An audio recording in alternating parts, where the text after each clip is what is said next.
링컨이 미국 대통령에 당선된 후에 처음으로 미국 상원에 가서 의회 연설을 하게 되었습니다.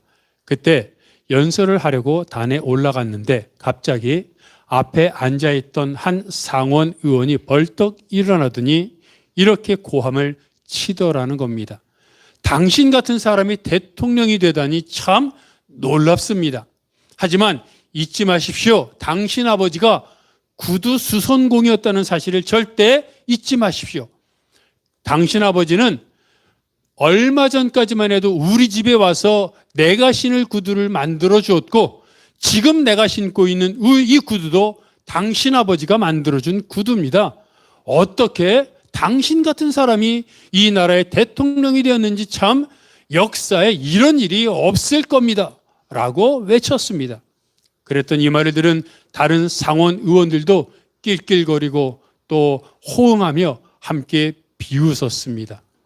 그런데 이때 이 말을 들은 링컨은 오히려 화를 내거나 어떤 미동도 하지 않았고 조용히 있었습니다. 그리고 나서 잠시 후에 이렇게 말을 했다고 합니다. 의원님, 감사합니다. 내가 그동안 잊고 있었던 아버지 생각을 다시 하게 해주셔서 고맙습니다. 나의 아버지는 정말 어느 누구도 따라올 수 없는 완벽한 기술을 가진 구두 수선공이었습니다. 나는 그런 아버지 기술을 배우고 따라하려고 열심히 노력했지만 도저히 따라갈 수가 없었습니다. 혹시나 그럴 리는 없지만 우리 아버지가 만들어주신 구두를 신은 여러 의원들께서 혹시 구두가 망가지는 일이 있다면 나에게 연락하십시오.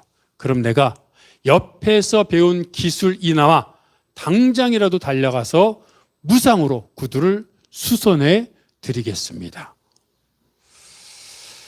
멋진 이야기 아닙니까? 이 이야기를 읽으면서 문득 이런 생각을 했습니다. 사람들이 무슨 생각을 하며 무엇을 자랑하며 사는가? 무엇 때문에 사는가? 내가 살아가는 이유와 목적, 그리고 내가 남들 앞에 자랑하는 근거가 무엇인가를 이 글을 통해서 알 수 있었습니다. 지금 말한 예화뿐만 아니라 많은 사람들이 나를 자랑하고 그리고 남들 앞에 당당하게 또는 고개를 뻣뻣하게 드는 이유들 중에 근거들 중에 하나가 학력, 가문, 재산, 그리고 직업, 이런 것들 아니겠습니까? 이 예화를 떠나 나는 무엇을 자랑하며 삽니까? 여러분, 나는 그렇다면 무엇이 나를 움직이게 하고 무엇이 나로 하여금 웃음 짓게 하고 내가 무엇 때문에 웃고 우는가를 생각해 보십시오. 당장 생각해 보라고 하면 생각하지 못할 수 있지만 어떤 사람이 무엇 때문에 사는지 그 사람을 움직이게 하는 원동력이 무엇인지를 알려면 어렵지 않습니다. 그 사람과 잠깐만 함께 있으면 그 사람이 무슨 얘기를 주로 하는지, 무슨 얘기를 할 때 기뻐하며 무슨 얘기를 할 때 땅을 치며 통탄해 하는지를 보면 알 수 있습니다. 그러고 보면 지금 이 시대를 살고 있는 우리들도 대부분의 사람들이 하는 이야기의 관심사가 무엇입니까? 저기 사두었던 땅값이 올랐고 그때 사려고 했던 그런데 사지 않았던 집값이 올랐고 그래서 그걸 샀어야 했는데 그때 팔았어야 했는데 내 아들, 딸이 또는 내 손주가 어디에 합격을 했고 무슨 직업을 갖고 있고 지금 검색만 하면 이름이 딱 뜨는 누군가라는 그런 이야기 또 여성분들은 옷이나 가방이나 명품 같은, 남성분들은 자동차나 또는 취미생활하는 어떤 도구들에 대한 이야기들, 사실 우리가 살아가면서 하는 이야기들의 대부분이 그것 아닙니까? 그런데 이 많은 이야기들의 공통점이 있습니다.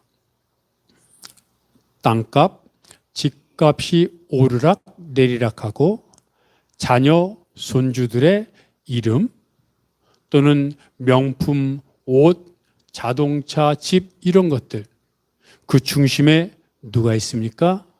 내가 있습니다.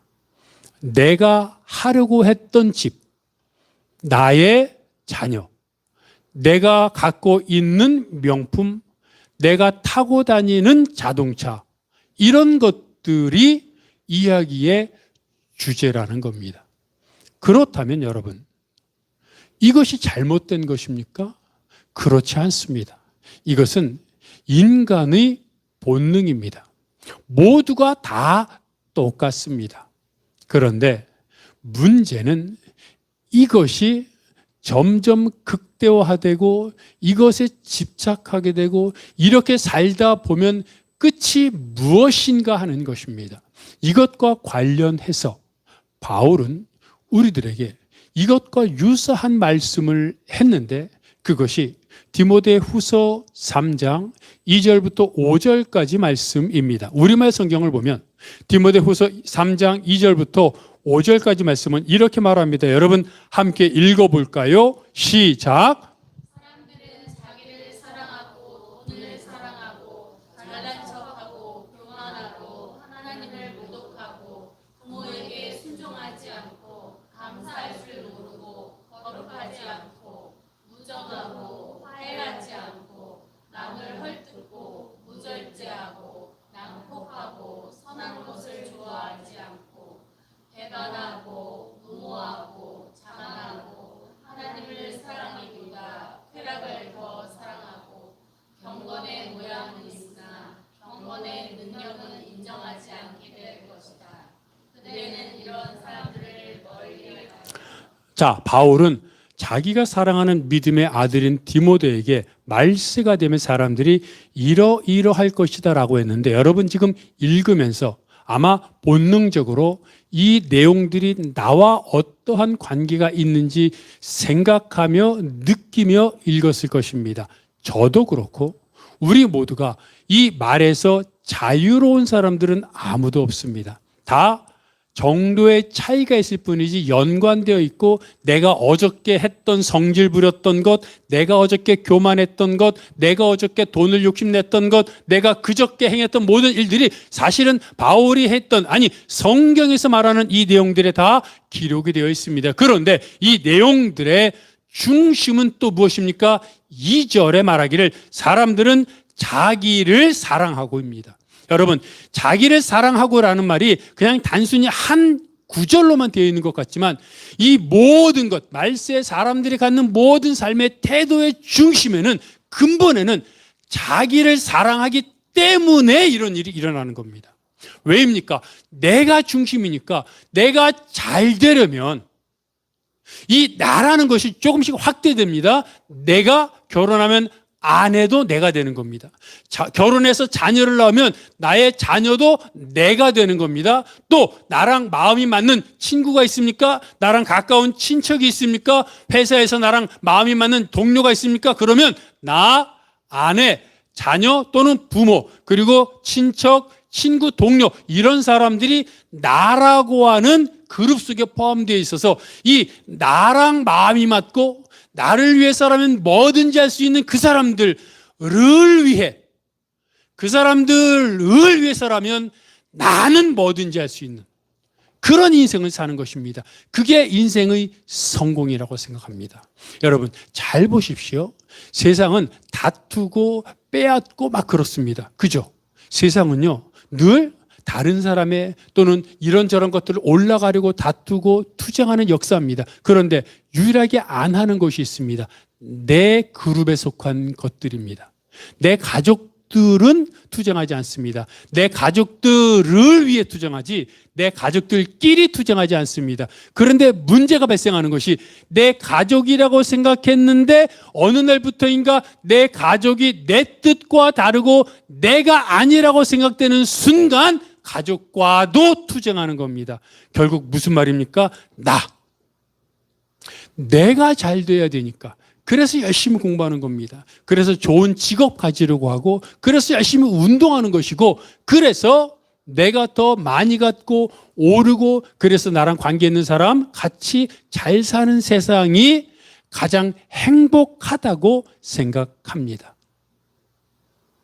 그런데 이것이 본능인데, 이것이 본능이면서 한편의 다른 마음에서는 그렇게 살면 안 된다고 지적합니다.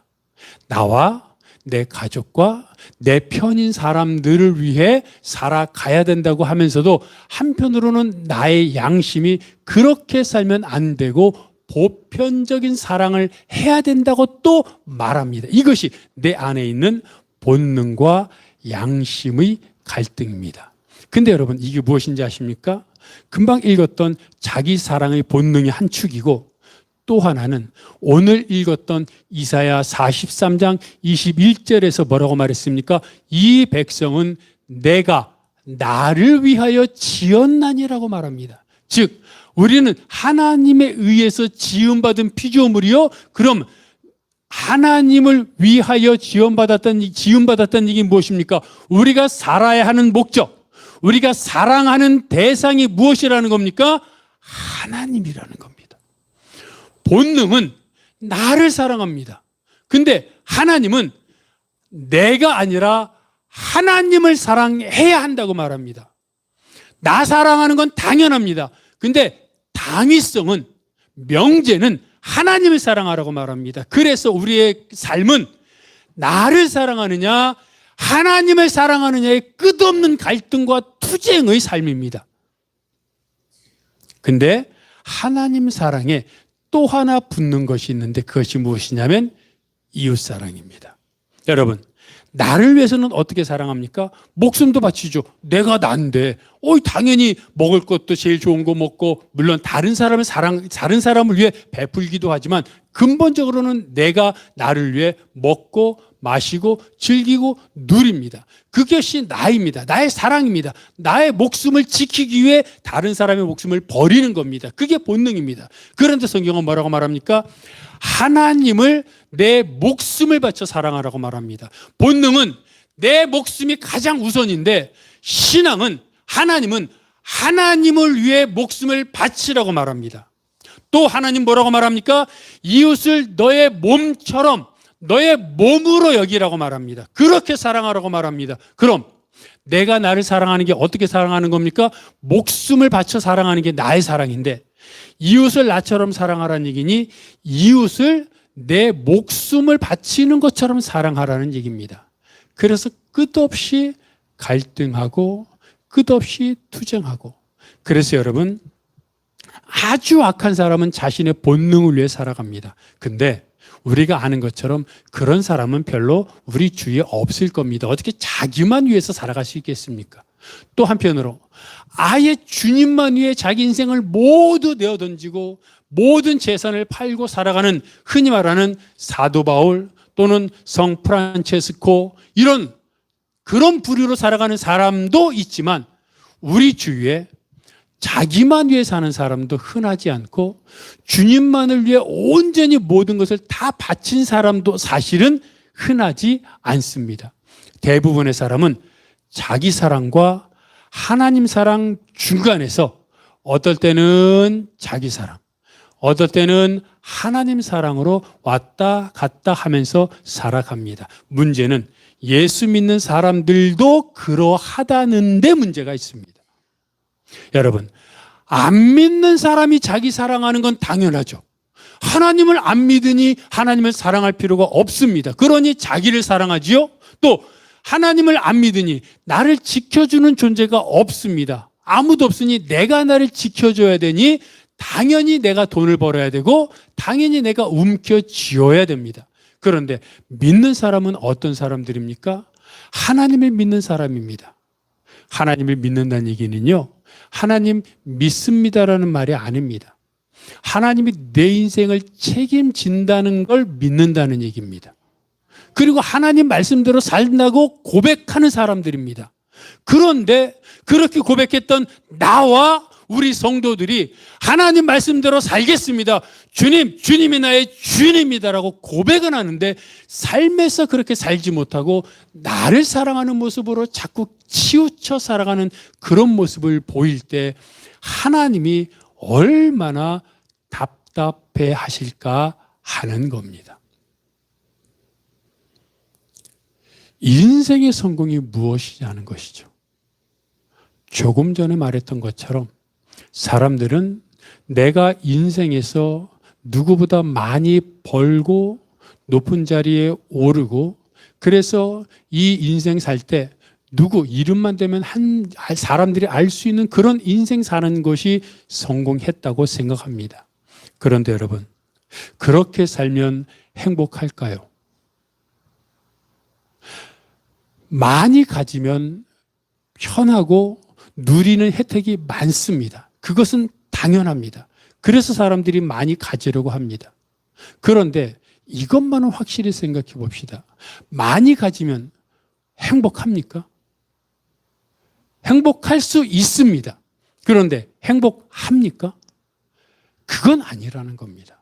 많이 가지는 것이 또는 어떤 권력이나 높은 자리에 올라서 영향력이 큰 것이 행복할 수도 있지만 아닐 수도 있는데 사람들은 무조건 가지고 오르는 것이 행복의 왕도라고 생각한다는 겁니다.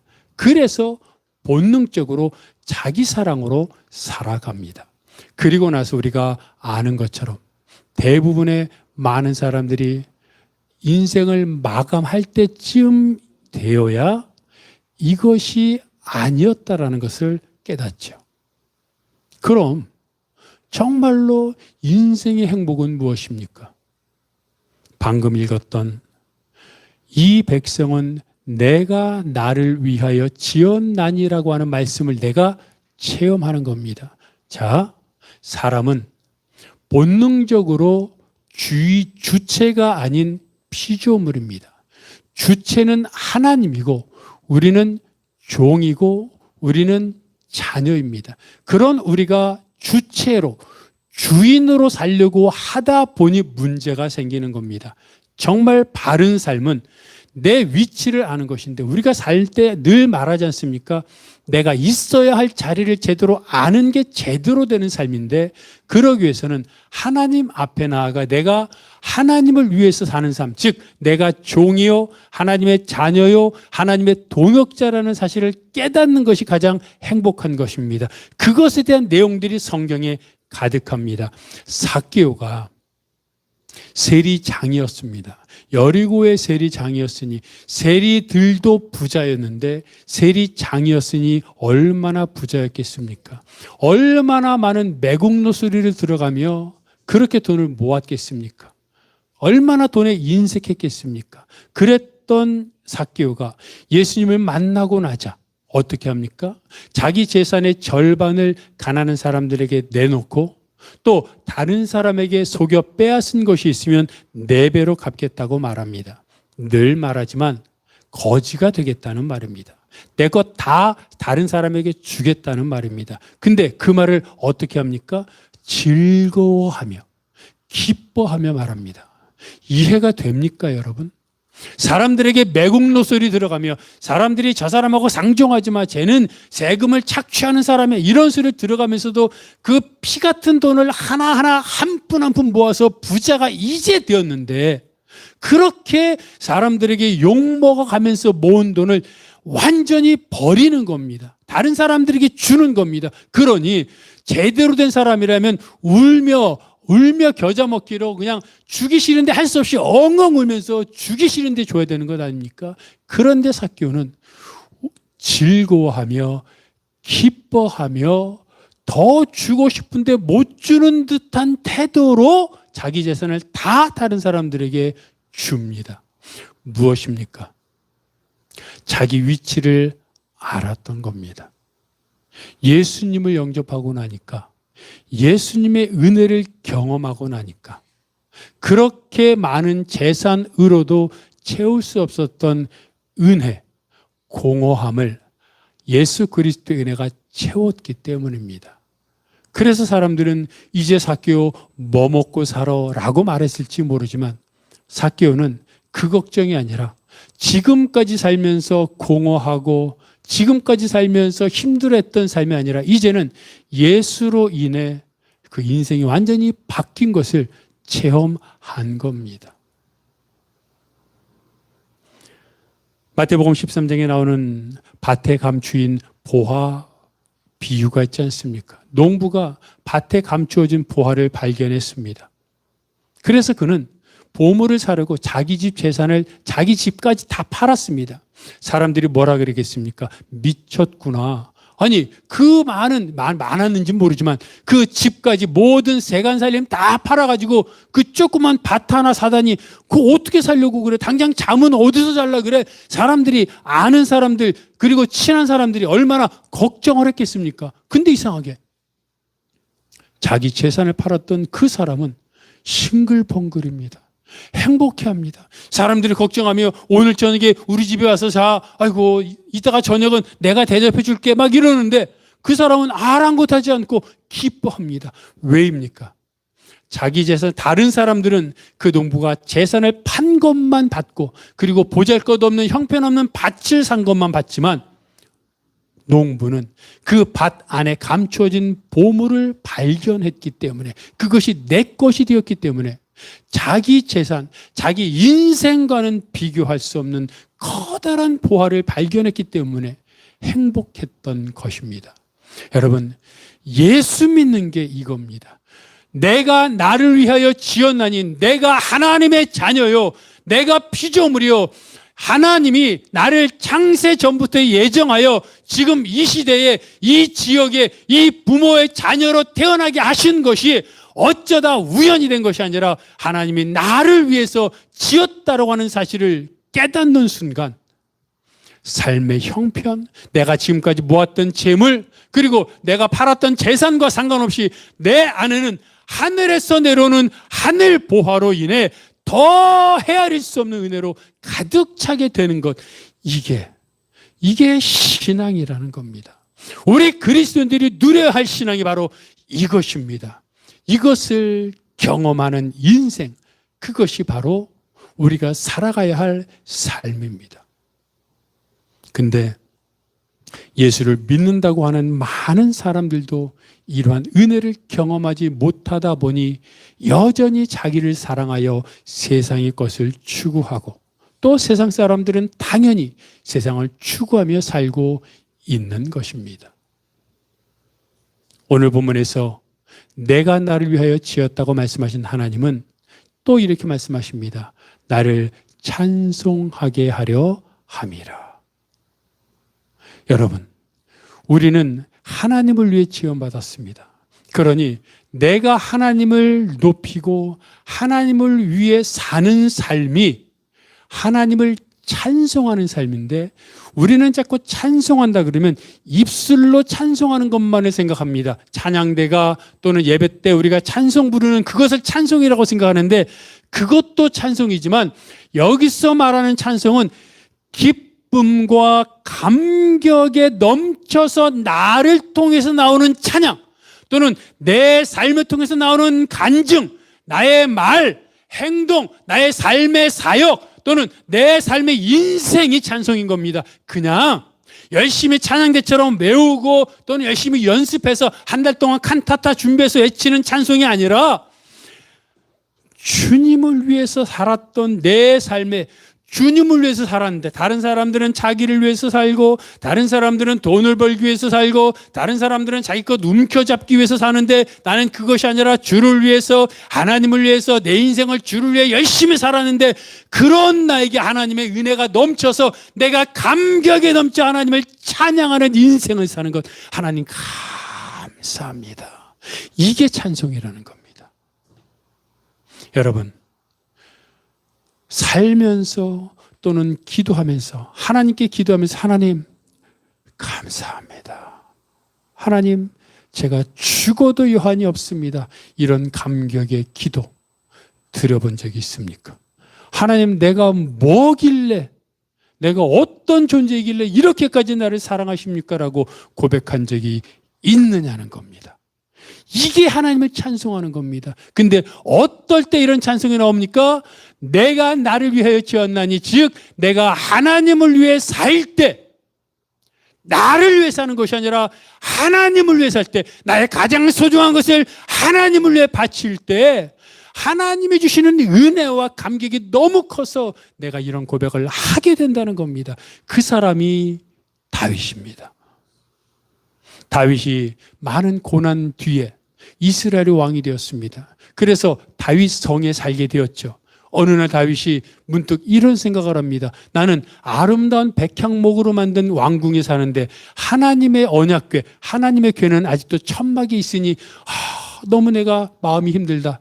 하나님의 성전을 내가 지었으면 좋겠다 하고 나단 선지자에게 얘기합니다. 그랬더니 나단 선지자가 하나님께 그 말을 전했습니다. 그때 하나님이 하나님의 성전을 짓고 싶다고 하는 다윗의 말을 들은 하나님이 다윗에게 이렇게 말씀하십니다. 사무엘하 7장 8절부터 12절까지 길지만 한번 읽어봅니다. 자, 다윗이 하나님의 성전을 짓겠습니다. 하나님 내가 하나님 성전을 짓고 싶습니다라고 간절하게 얘기했더니 하나님이 그 말을 듣고 다윗에게 이렇게 말합니다. 사무엘하 7장 8절부터 12절 우리말 성경입니다. 읽어봅니다. 시작. 그러니 내 종 다윗에게 말하여라. 전능하신 여호와께서 말씀하신다. 내가 양떼를 따라다니던 너를 목장에서 데려다가 내 백성 이스라엘의 통치자로 삼았다. 내가 어디로 가든지 내가 너와 함께했고 내 앞에서 내 모든 원수를 끊어내었다. 그러니 이제 내가 이 땅의 위대한 사람들의 이름처럼 내 이름을 위대하게 만들어 주겠다. 그리고 내 백성 이스라엘을 위해 한 곳을 정해 그들이 뿌리박을 터전을 주고 그들이 다시는 옮겨다니지 않도록 할 것이다. 또한 전처럼 악한 사람들이 그들을 더 이상 해치지 못하게 하며 내가 사사들을 세워 이스라엘을 다스리게 했던 때와는 같지 않게 할 것이다. 내가 또 너를 내 모든 원수들로부터 구원해내어 평안하게 할 것이다. 나 여호와 직접 너를 위해 왕조를 세울 것을 선포한다. 내 날들이 끝나고 내가 내 조상들과 함께 잠들 때 내가 내 몸에서 나올 내 자손을 일으켜 내 뒤를 잇게 하고 내가 그의 나라를 튼튼히 세울 것이다. 자, 뭐라고 말하고 있습니까? 하나님이 다윗에게 이런 은혜를 주셨어요. 베들레헴이라고 하는 시골의 목동이었던 다윗을 이스라엘의 왕으로 세우셨죠. 그리고 뭐라고 말합니까? 내가 평생 너랑 같이 있었어. 너가 싸울 때마다 내가 이기게 해줬고 위대한 사람들 이름들처럼 내가 너를 위대하게 해줬어. 그것으로 안 끝나. 이제 너가 죽으면 너의 자손들이 이스라엘의 왕이 계속 될 거야. 다윗에게만 은혜를 주신 게 아니라 다윗의 자손들에게까지 은혜를 주십니다. 하나님이 다윗에게 이런 은혜를 주셨어요. 그랬더니 이런 은혜를 받은 것을 다윗이 알지 않습니까? 그랬더니 다윗이 하나님의 은혜를 받은 이 사실을 다시 한번 깨닫고 이제 답장으로 하나님께 답장하는 겁니다. 이렇게 기도합니다. 사무엘하 7장 18절과 20절 길어서 두 절만 했는데 사무엘하 7장 18절과 22절입니다. 읽습니다. 시작. 그러자 다윗 왕이 성막으로 들어가 여호와 앞에 앉아 기도했습니다. 주 여호와여, 제가 누구며 제 집안이 무엇이길래 저를 이 자리까지 오르게 하셨습니까? 주 여호와여, 주께서는 얼마나 위대하신지요. 주 같은 분이 없고 주 외에는 하나님이 없습니다. 아멘. 다시 말합니다. 저는 이 구절을 참 좋아하는데 주 여호와여, 제가 누구며 제 집안이 무엇이길래 저를 이 자리까지 오르게 하셨습니까? 하나님, 내가 뭘 했다고 나를 이렇게까지 은혜를 주십니까? 물론 여러분 다 다윗처럼 왕 되지 않습니다. 다 빌 게이츠처럼 부자 되지 않습니다.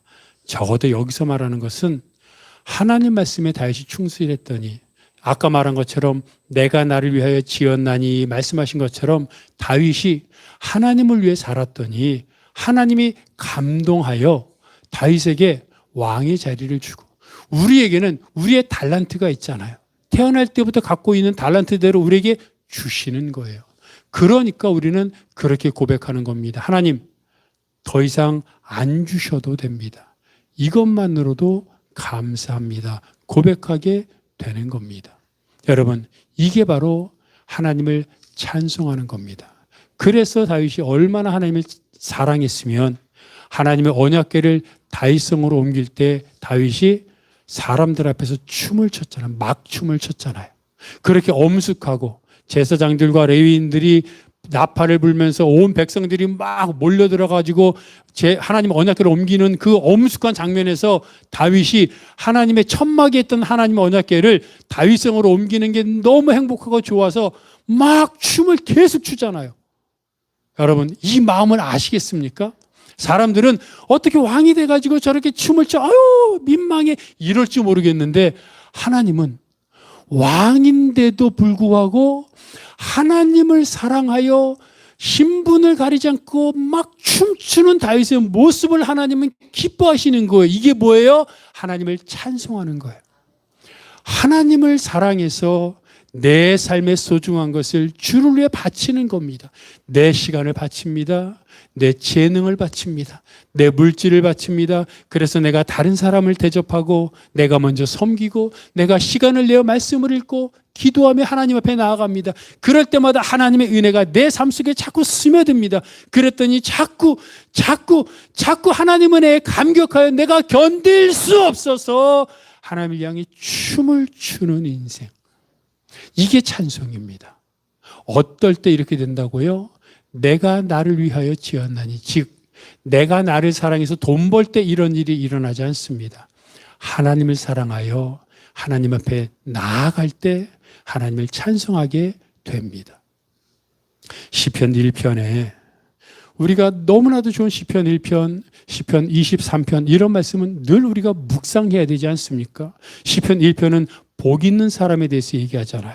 우리는 복 있는 사람이라 그러면 시편 1편 중간에 기록되어 있는 하는 모든 일이 다 형통하며 사시사철 잎사귀가 마르지 않으며 열매가 풍성하며 이런 것들을 봅니다. 우리는 자꾸 형통하고 그 다음에 하는 일이 잘 되고 건강하고 이런 것만 복이라고 생각합니다. 그런데 여러분, 건강한 사람은 다 행복합니까? 다시 묻습니다. 물론 건강하지 않은 게 행복하다 이것을 말하는 것은 아니지만 건강이 행복은 아닙니다. 편할 수 있습니다. 삶에 유익이 많습니다. 그러나 건강이 행복은 아닙니다. 물질이 행복도 아닙니다. 권력이 행복도 아닙니다. 얼마나 많은 사람들이 권력의 암투로 인해, 얼마나 많은 사람들이 재물의 갈등으로 인해, 얼마나 많은 사람들이 건강을 잘못 사용하여 잘못된 길로 걸어갑니까? 즉 물질이나 권력이나 건강이나 이게 행복은 아닌데 우린 자꾸 그것을 행복으로 동일시한다는 것입니다. 중요한 것은 건강이나 물질이나 권력이나 그 겉으로 드러난 하는 일마다 하는 사업마다 잘 되는 사람은 행복합니까? 아니라는 겁니다. 우리는 하는 사업마다 잘 되고 버리는 사업마다 잘 되는 사람은 행복할 것이라고 말하지만 그건 복이 아닙니다. 성경은 뭐라고 말합니까? 시편 1편에 복 있는 사람은 2절에 말하죠. 여호와의 율법을 즐거워하여 그의 율법을 주야로 묵상하는 사람이라고 말하고 있습니다. 뭐라고요? 즐거워하여. 남들에게 보이려고 묵상하는 게 아니라 할 수 없이 하는 것이 아니라 즐거워하여. 왜 즐거워요? 하나님이 좋으니까. 하나님의 은혜가 내 안에 차니까 말씀을 주야로 합니다. 여러분 바쁘잖아요. 피곤하잖아요. 할 일 많잖아요. 그런데 어떻게 밤낮으로 말씀을 읽고 묵상합니까? 묵상이 뭡니까? 집중하는 거예요.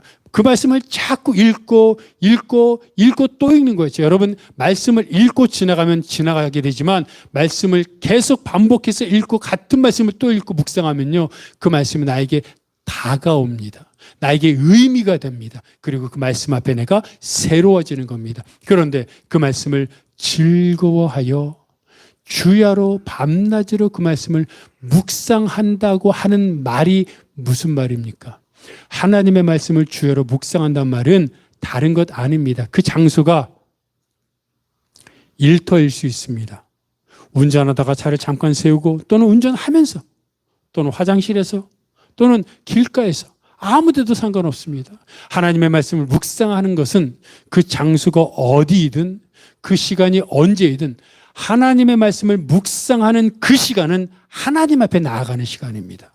하나님을 만나는 시간입니다. 그런데 하나님을 만나면, 여러분, 하나님을 만나면 나를 둘러싸고 있던 모든 문제가 사라집니다. 하나님이 있기 때문입니다. 하나님 말씀을 묵상하기 시작하면 나의 건강 문제, 나의 질병 문제, 나의 물질 문제, 나를 괴롭히고 있는 모든 문제가 사라집니다. 그리고 하나님의 은혜가 내 안에 가득 거합니다. 그게 복입니다. 하나님을 누리는 것, 하나님을 경험하는 것, 그리고 그 믿음 갖고 나아갈 때, 살아갈 때 그 살아가는 삶이 형통해지는 겁니다.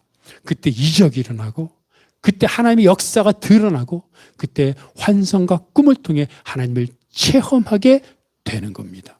여러분, 권력과 물질과 돈과 건강이 목적이 아니라 하나님을 향하여 즐거워하여 하나님 앞에 나아갔더니, 그리고 하나님 앞에 나아가는 그 마음으로 회사를 가고, 하나님 앞에 나아갔던 그 감동을 갖고 사람들을 만나고, 그리고 하나님을 향해서 가졌던 그 마음을 갖고 하루하루를 살아갔더니 나는 그냥 하나님을 향하여 가진 감동을 갖고 살아간 것뿐인데 이상하게 일이 잘 되는 겁니다. 그게 하나님이 하시기 때문입니다. 인간이 아무리 능력이 많아봤자 아무것도 못합니다. 그러나 하나님이 늘 말하지 않습니까? 하나님이 한번 후 하고 해버리시면 모든 게 끝나버립니다. 북한에 949일 동안 감금되었다가 풀려났던 임현수 목사님 이야기를 여러분도 뉴스를 통해 아마 들었던 적이 있을 것입니다. 그 임현수 목사님이 북한에 949일 동안 북한 교도소의 감옥에 감금되어 있었는데 2015년 1월 28일부터 2017년 8월 9일까지 감옥에 갇혔습니다. 언제 나올지 모르고 그때 갇히는 순간 여기서 내가 이렇게 갇혀 있다가 죽을 수도 있겠다라는 생각을 하게 되었습니다. 그런데 그분의 간증을 들어보면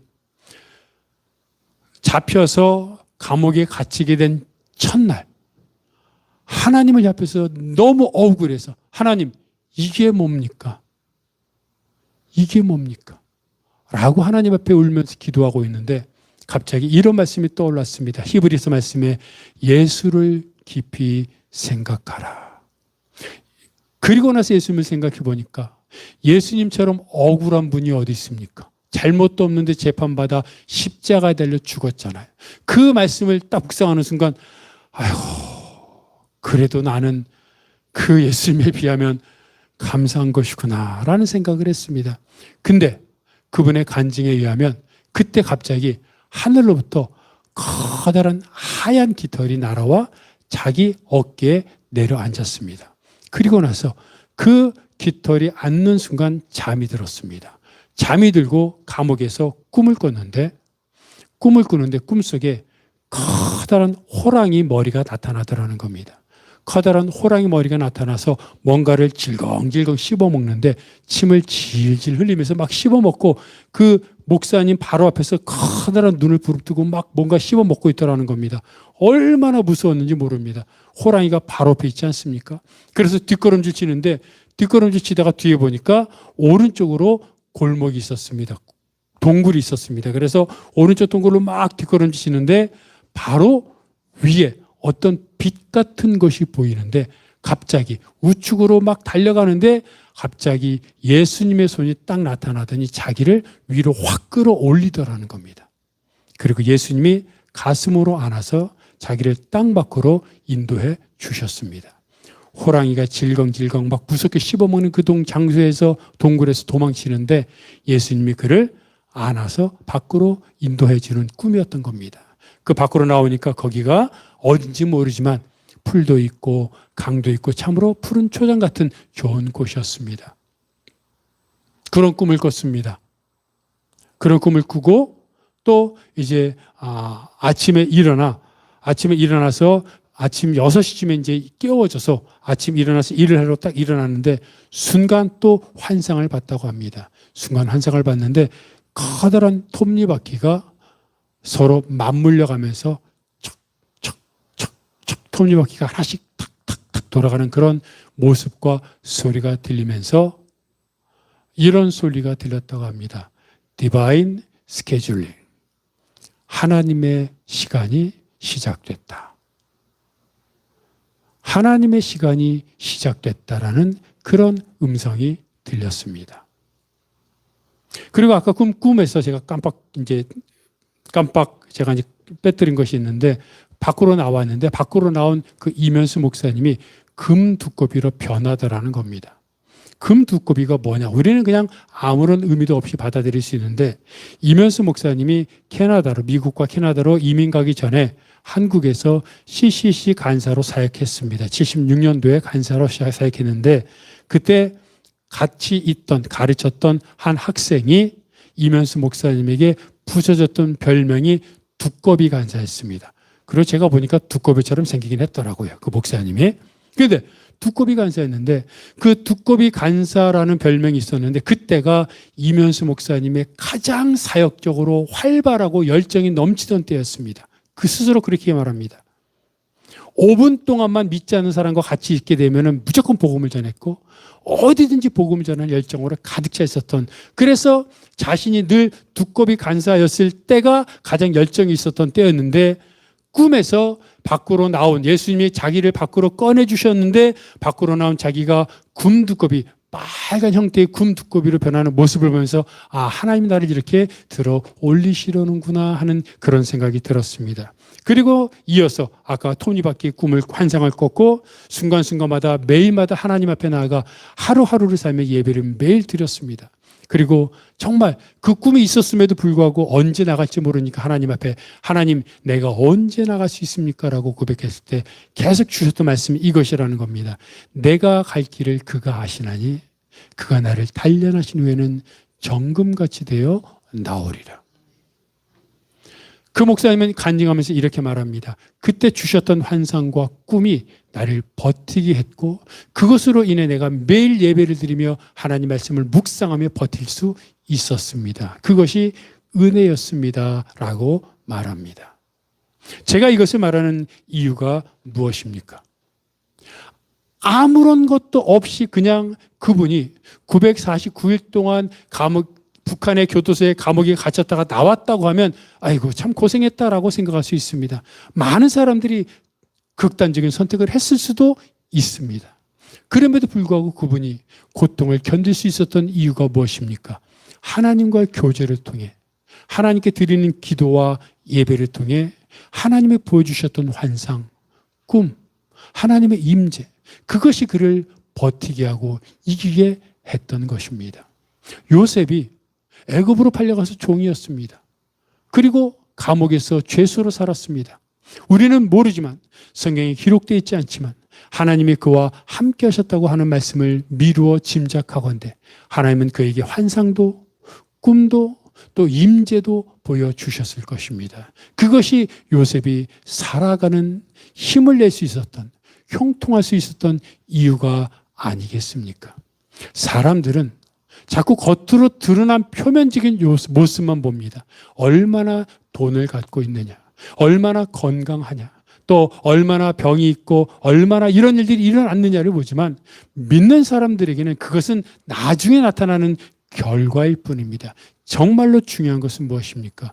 이면수 목사님이 갇히던 날 그날 저녁과 아침에 꿈꿨던 환상과 꿈을 통해 견딜 수 있었던 것처럼 우리가 하나님 은혜 앞에 나아갈 때 하나님을 향해서 내가 나를 지었나니라고 말씀하신 하나님 말씀을 기억하면서 내가 나를 사랑하는 것이 아니라 하나님을 사랑하고 이웃을 사랑하는 모습으로 한 걸음 한 걸음 나아갈 때 그 삶에 하나님의 은혜가 부어지고 하나님의 교제가 나를 둘러 덮어서 하나님을 찬송하는 삶으로 만들어 준다는 것입니다. 그리고 그렇게 살아갈 때 나도 모르게 내 삶에 하나님의 은혜가 풍성하게 넘친다는 겁니다. 여러분, 이것이 우리가 하나님을 찬송하는 삶입니다. 우리가 사업이 잘 되어서 내가 건강해서 하나님을 찬송하는 것이 아닙니다. 내가 하나님을 발견했더니 하나님 앞에 나아갔더니 하나님이 나에게 은혜를 부어주셔서 나와 함께 하시고 그래서 하나님 앞에 나아갈 때마다 말씀으로 인해 내 삶에 행복이 넘치고 하나님 앞에 기도할 때마다 말씀을 읽어 나갈 때마다 이 말씀이 지금 나에게 주시는 말씀임을 깨달을 때마다 갑자기 눈물이 폭포수처럼 쏟아지고 이런 형편임에도 불구하고 하나님이 나를 사랑하신다는 것에 감사하고 그리하여 하나님 뜻대로 살겠다고 다시 결단하고 그 결단을 갖고 다시 무릎을 꿇고 일어날 때 그 삶으로 회사를 다니고 하루하루 살아갈 때 그것이 찬송하는 삶이요 그것이 바로 능력이고 은혜라는 삶을 기억하면서 하나님 앞에 나아가 하나님 앞에 내 모든 것을 던지는 믿음의 삶을 살겠다고 다시 말씀으로 다시 기도로 다시 예배로 내가 하나님의 종이요 자녀임을 깨닫고 하나님 앞에 나아가겠다고 다짐하고 결단하는 여러분이 되시기를 바랍니다. 이 시간 다 함께 말씀을 기억하면서 일어나셔서 내가 내 마음의 주를 향한 사랑이 함께 찬양하겠습니다. 가사를 생각하며 찬양하겠습니다.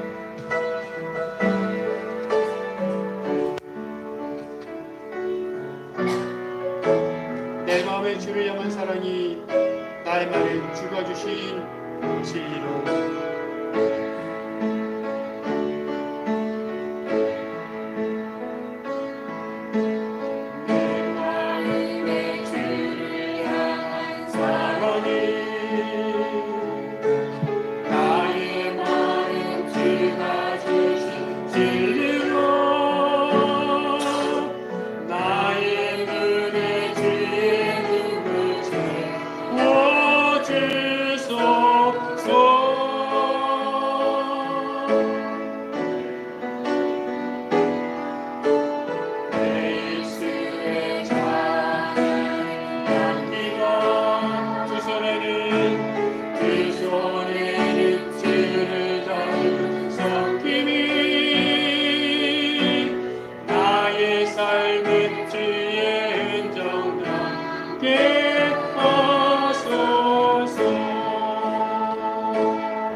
다시 합니다. 내 생명,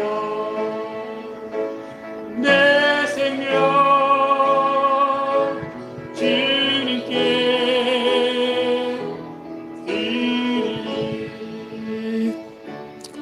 그렇습니다. 많은 사람들이 나를 사랑해서 이 땅에서 자기를 위해 살아갑니다. 그게 사실은 정상입니다.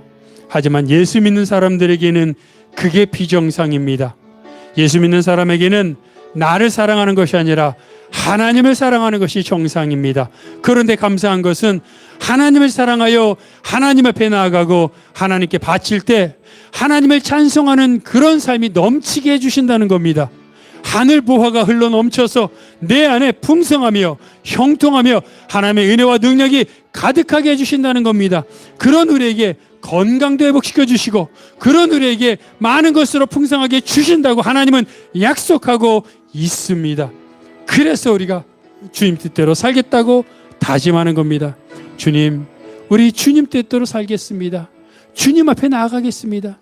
다시 말씀으로, 다시 기도로, 다시 예배로 나아가겠습니다. 이 시간 우리 이렇게 통성으로 기도하겠습니다. 하나님 아버지, 주여, 사람들이 자기를 사랑하여 사람들이 물질을 향해서 나아갈 때 우리는 하나님을 사랑하여 이웃을 사랑하여 말씀으로, 기도로, 예배로 하나님 앞에 나아갈 수 있도록 도와 주시옵소서. 그래서 십자가의 길을 걷는, 좁은 길을 걷는 저희들이 되게 하여 주시옵소서. 하나님, 많은 사람들이 넓은 길로 걸어갈 때 우리만큼은, 나만큼은, 우리 성도들만큼은 십자가의 길을 걸어가며 하나님 말씀대로 살아가며 말씀으로, 기도로, 예배로 나아가 말씀을 통해, 기도를 통해, 예배를 통해 하나님의 은혜를 체험하게 하시고 여호와의 율법을 즐거워하게 하시고, 그래서 정말 하나님의 일 안에 감격하게 도와 주시옵소서. 말씀을 대하며 울음이 나오게 하시고 말씀을 대하며 우리 안에 감격이 넘쳐나게 하셔서 하나님 내 안에 하나님의 사랑이 흘러 넘치도록, 내 안에 생명수가 흘러 넘치도록 주여 도와 주시옵소서. 하나님의 사랑을 회복하게 해주시고 그 사랑으로 말미암아 다시 한번 앞에 나갈 수 있도록 주여 도와 주시옵소서. 주님, 잃어버렸던 사랑, 주님과의 첫사랑, 주님과의 은혜를 회복하게 도우시고 그로 인해 하나님을 발견할 수 있도록, 하나님을 체험할 수 있도록 주여 도와 주시옵소서. 아버지 하나님 사랑합니다. 주여, 다시 말씀으로, 다시 기도로, 다시 예배로 나아가게 도와 주시옵소서. 주여 도와 주시옵소서. 하나님, 많은 사람들이 세상을 향하여, 물질을 향하여 자기를 사랑하며 살아갈 때 주님, 우리는 그렇게 살지 않기를 원합니다. 다시 말씀으로, 다시 기도로, 다시 예배로, 다시 무릎 꿇게 하여 주옵소서. 하나님을 만났던, 하나님의 은혜를 경험했던 그 초심으로, 첫사랑으로 돌아가게 하시고, 그래서 주님 앞에서 엉엉 울게 하시고 주님의 사랑에 감격하여 내가 얼마나 하나님의 은혜를 받았는지 깨닫게 하시고, 그래서 내 삶이, 내 인생이 모두 하나님 앞에 다시 드려지게 하여 주시옵소서.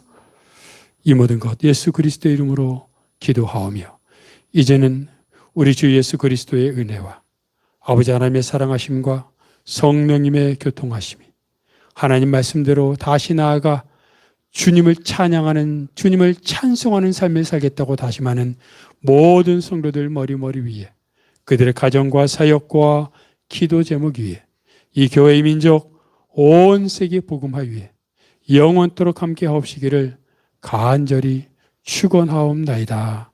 아멘.